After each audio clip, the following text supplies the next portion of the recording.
What's going on, guys? I'm Steve. Welcome back to the channel. Welcome back to another video. If it's your first time stopping by the channel, hit that subscribe button. Trust me, you won't regret it. You're a returning subscriber as always, guys. Welcome back, and I do appreciate the support. Guys, I got some incredible footage to show you. I seen this about 2 hours ago on my news feed, and I wanted to share this with you.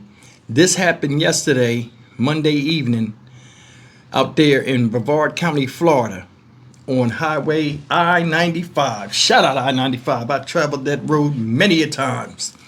And it's about a small passenger plane that had to, it looked like it's a two-seater plane, that had to make an emergency landing on I-95, and it was caught on video landing on top of a car. It says up here, 2023 Toyota Camry, where it landed on top of the car and then hit the road, and amazingly, people escaped with minor injuries. I don't have a problem with flying at all, but these small planes, they do scare me, and you'll see why in this video. Incredible footage. Take a look. And we are now finding out more about why a small plane crashed onto I-95 in Brevard County. Incredible video from a viewer shows the plane touched down there on top of a Toyota Camry. Incredibly, the Florida Highway Patrol says no one was seriously hurt. The National Transportation Safety Board says this was an instructional flight out of Merritt Island. The plane lost power in both of the engines, and now they're opening their own investigation. West 2's Brevard County reporter Megan Moriarty live near I-95 now with the very latest. Megan. Nancy, Jesse, the NTSB says that the pilot there was forced to make an emergency landing because of the situation.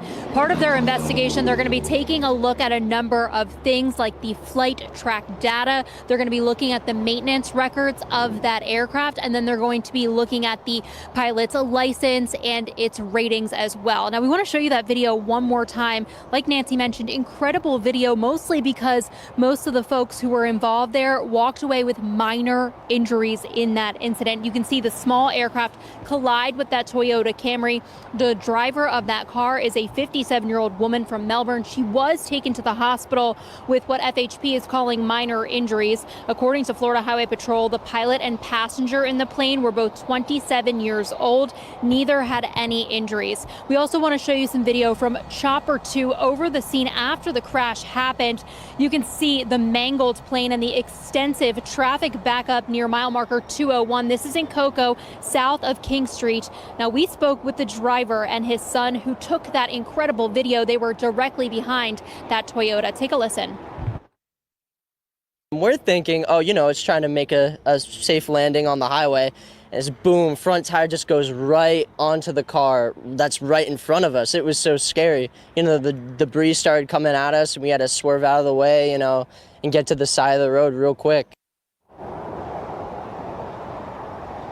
There are 3 agencies involved in this investigation: the FAA, Florida Highway Patrol, and then also NTSB. NTSB says that its investigation could take at least 30 days. They are asking anyone who has video of this incident to please email them, and we have that information on WESH.com. Covering Brevard County, Megan Moriarty, WESH 2 News. Guys, as violent as that collision was, or that squashing, they said people suffered minor injuries. Now, I'm going to tell you something. A lot of people might have been like, hey, well, why did they land directly on the car? I don't think he designed to do that, because you got to remember, these planes are landing there inverted like this, and you're looking up and you can't see what's under you. Luckily, nobody was hurt. The plane didn't explode. That's a big thing.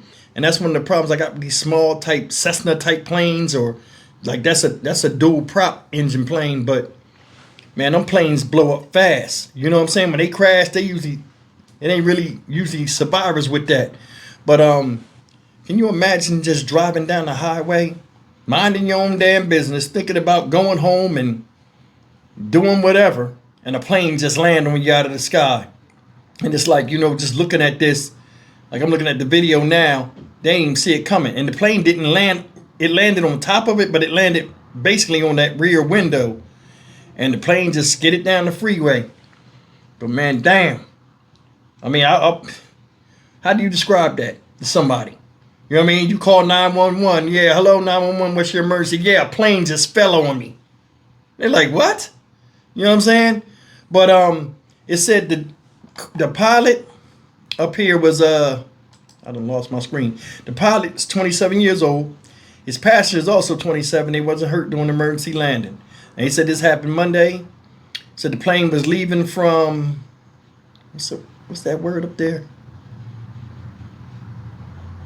Oh, it just says Brevard County. They said the plane came from somewhere. I forgot where they said it came from. Melbourne.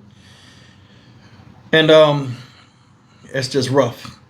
I mean, that's something you can walk away and tell in a bar somewhere if you drink. Then on top of this, could you imagine if that plane was flying down? Now they lost engines. You got to give it to the pilot, the 27-year-old pilot, for him to bring that plane down safely, even though they tore the plane up. Because I'm going to tell you something. When you crash these planes, yeah, it's a lot of damage and stuff like that. But as long as people are not critically injured or stuff like that, that's considered a win. You know what I mean? The plane you can replace, but human life you can't. I was just saying to people, I'm stupid as hell even bringing this up. But I was just thinking, if the car landed on different type of people and shit, you know what I'm saying? Could you imagine if that was somebody like a juggernaut female or something with the Jiffy Pop on, the plane would have landed on her? That shit had the airbag, that motherfucker probably bounced the fuck off. But either way, man, it's a good thing nobody was hurt. And I mean, this is just one of them things that show you at any given time, something can happen to you. You know, we walk around and we take life for granted. That person driving that car, I think they said it was an older woman. You know what I mean? Somebody say something out of the blue like, hey, you got to drive faster or make sure you get home. A plane might fall out of the sky and land on you. Oh, that'll never happen. And now look at this shit. You can't make this shit up. But I mean, it's a good thing nobody got hurt.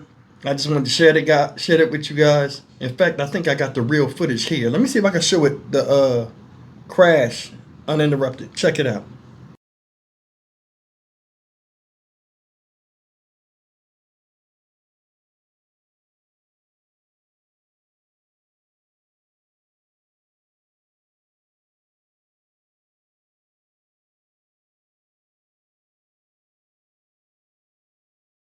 Shit, wouldn't have been me. Now, I'm gonna tell you something. You know, like in the when you get in an accident, they tell you, "Oh, if you in an accident, just lay there, or just say, you hurt," and all this shit. That type of scenario, you can't do that shit. That jet fuel highly flammable. It's a miracle that plane did not catch on fire. You know what I'm saying? That shit happened and the plane fucking landed on me. You know my previous Air Force experience and know what that jet fuel do. I'd have hit my motherfucking brake as soon as it got in front of me and then ran in the opposite way of traffic on that median. I've been running fast as I can. But you seen when that plane crashed in Philly, how that jet fuel sprayed out and was on fire. That was like a liquid shower of hellfire. Hell no. But either way, man, it's a good thing nobody got hurt. Just wanted to share the video with you guys real quick. I thought that was incredible. Stock Market Steve for the Dynamic Reason channel. As always, like, comment, share, and subscribe. I'll see you in the next video. Take care.